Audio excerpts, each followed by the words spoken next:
ओम शांति। आज हम जानेंगे कि अपने को आत्मा कैसे महसूस करें।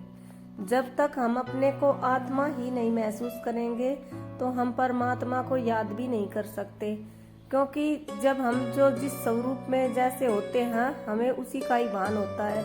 जैसे अपने को हम जब शरीर देखते हैं तो हमें शरीर के जो देहधारी मनुष्य संबंधी हैं वही याद आते हैं। अगर हम अपने को आत्मा समझेंगे तो ही हमें निराकारी शिव बाबा की याद अच्छे से रह पाएगी। जब तक मान लो एक तार है, जब तक उस पर रबड़ चढ़ी हुई होती है और दूसरे तार को हमें उससे करंट लेनी है तो वो ऐसे थोड़े ना आ जाएगी। जब तक हम उसके तार की जो रबड़ होती है उसको हटाकर और दूसरे तार की रबड़ को भी हटाकर आपस में कनेक्शन जोड़ेंगे तो ही उन दोनों का करंट बनेगा आपस में, तो ही उसमें करंट आएगी। इसी प्रकार जब तक हम अपने को शरीर समझते रहेंगे, आत्मा नहीं समझेंगे, तो हम कैसे भगवान को याद कर सकते हैं, बाबा को याद कर सकते हैं।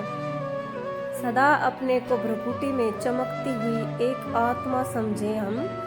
इसी से हमें हमेशा परमात्मा की भी याद रहेगी।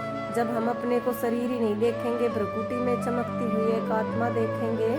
अपना सारे दिन का अभ्यास यही रखना है, जैसे ब्रह्मा बाबा रखते थे सारा दिन आत्मा आत्मा मैं आत्मा हूँ। ऐसे नहीं बोलने से ही हम आत्मा के भान में आ जाएंगी। जब तक हम विजुअलाइज अपने मन बुद्धि से नहीं करेंगे कि मैं आत्मा हूँ, तब तक हम आत्मा को नहीं महसूस कर पाएंगे। हमें मन और बुद्धि को भी पूरा भ्रकुटी के केंद्र में केंद्रित करना है ध्यान को, और अपने को एक चमकता हुआ सितारा देखना है सारा दिन।